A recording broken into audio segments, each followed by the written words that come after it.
that platform, they had holes cut in the Elbrook Road and missing the word, but panels that lifted up to send up smoke. Yes. So she got to the thing, smoke is coming up, she pulls it all in, she drops down through the floor, and after she drops through the floor, she's clear, they send up a huge burst of real, hot, actual fire. And they had rehearsed this and rehearsed to make sure it would go well. And after a lot of rehearsal, they got it perfectly. They did the first take, and it worked beautifully. Margaret Hamilton said her line, hit the elevator, the smoke came up, she went down under cover of smoke, the fire came up, huge cheers on the Munchkinland set. 124 little people, 10 girl dancers, Judy Garland, the Good Witch, the dog, the whole 9 yards. And by then it was time for lunch, because they'd been working to get this right all morning. And when they came back after lunch, everybody was kind of cocky about, oh, well, we got it, isn't that great? And we had food and maybe we had a drink or something, you know. But they had to do it one more time because they needed the film, at least 2 copies, 2 takes of the set, or the number, in case something went wrong with one copy of the film. So they set up to do it again, and it got screwed up time after time. The smoke didn't come, the vents didn't open, the elevator jammed, the fire didn't come.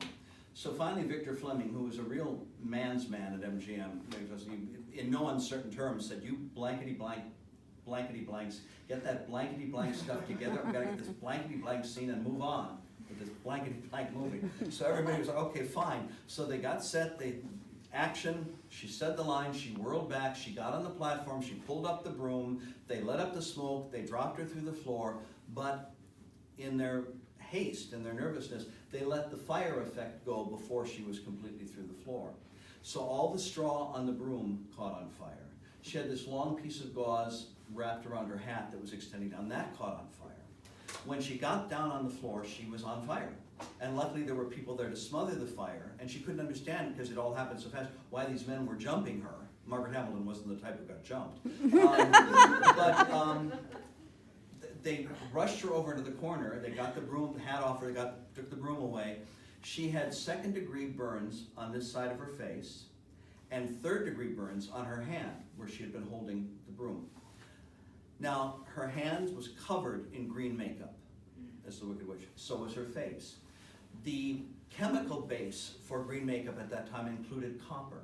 And copper, if heated, will eat away at, something, paper or wood or skin. And so they had to get that makeup off her face as quickly as she could.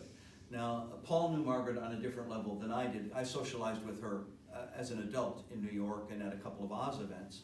And she would always tell the story, and she said it was pain the likes of which she never knew before and never knew again, because they had to take whatever alcohol composite of makeup remover they would have used on her face normally and press down and get all that green off her face so that the heated green copper-based makeup wouldn't disfigure her, and the same thing on her hand. And she went home looking like the Mummy of Oz, all wrapped in bandages. And she had a 3-year-old son. She was divorced, and the son had a nursemaid. So Margaret got home and said, just tell him I went to bed early. I don't want him to see me all wrapped up like this. And by the time the little boy came home from school the next day, the nursemaid and Margaret had said, they'd concocted the story, and there's, you've got to see your mother. She's wearing this great new makeup for a movie. She might play a ghost or something. So he walked in and saw his mother all bandaged, and he thought nothing of it. But that is what happened to her. Then when she went back, the first day back after 6 weeks of recovering from all this, they wanted her to do the skywriting scene where she rides on the broom in the air. And they said, all right, Miss Hamilton, here's your asbestos costume. And she said, what?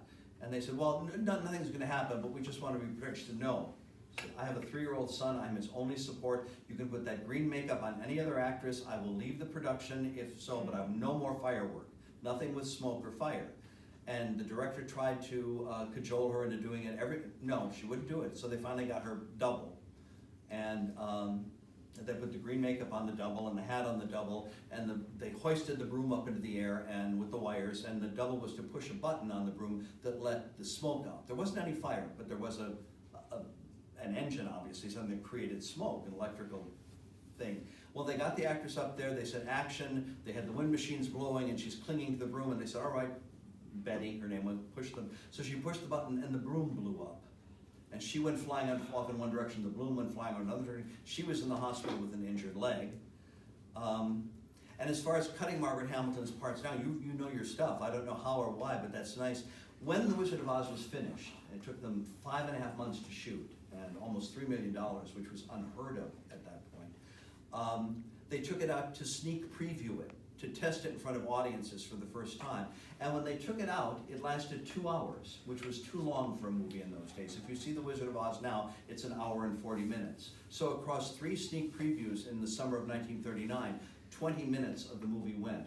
They cut out 3 musical numbers and little bits here and there, but what they cut the most, because at these 3 previews, children were being taken out in hysterics over the Wicked Witch and how threatening Margaret Hamilton was. So anytime they could cut her down from 2 lines to 1 line, or from 3 lines to 1.5 lines in a scene, they snipped and snipped and snipped at her part.